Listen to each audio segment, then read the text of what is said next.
May sasabihin ako sa'yo, ah.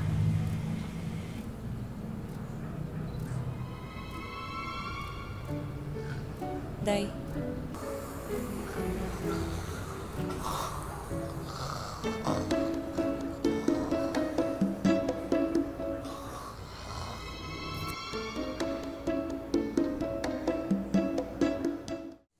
Ito, tingnan nyo. Paano ang gagawin natin? Pumunta na tayo sa mga pulis. May ebidensya na tayo eh. Ka ba? Hindi pwede, delikado. Baka mamaya, sundan tayo. Basta ang call ko, dito lang tayo. Walang lalabas sa atin lang to. Alam mo, bukas na tayo mag-uusap. Pag hindi na tayo bangag, okay? Bangag! Bangag ka! Kuya mo wallet ko. Tama na. Wallet. Tara na! Ready na yung kwarto. Oo, Day. Medyo shook pa ako eh. Paano kung huntingin tayo ni Kuya? Tapos, ang dami-dami ko pang gustong gawin. Diyan, safe naman tayo dito eh. Day, hindi pa naman ako sikat.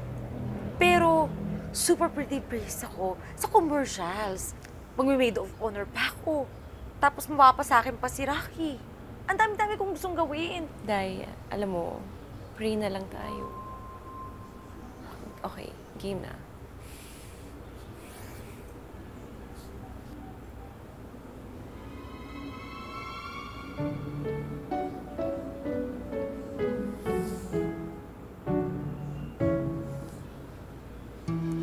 Ruby, gising ka pa.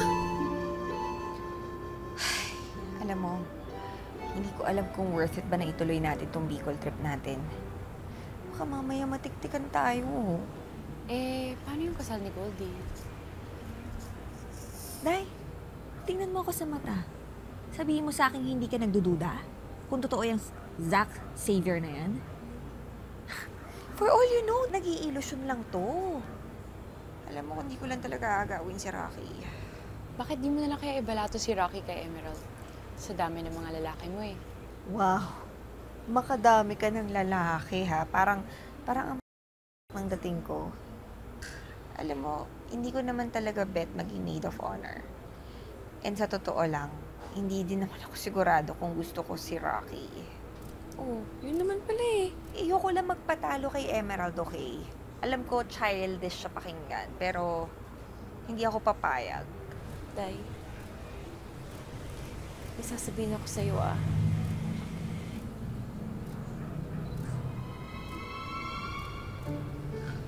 Day.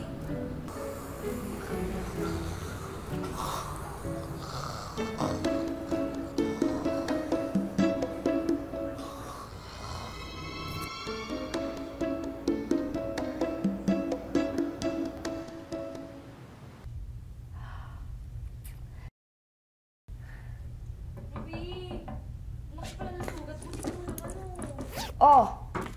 Pasok. Kasi naman, ang laki pa na ng sugat ko. Tingnan mo naman, oh. Naku, gagawin pa to next week. Ang dami ko pa naman mga modeling events. Bawal pa naman may peklat. Naku, meron akong car show next week. Paano kaya yan? Pacheck mo na lang sa derma pagbalik natin. I'm sure, meron kang suki sa dami ng pinagawa mo. Eh bakit hindi mo kaya pabalot yung mga wrinkles mo dyan? Ayan, oh. Ay! Aray! Tama na yan! Ay! Dapat ganyan talaga. Aray! Ayoko na! Aray!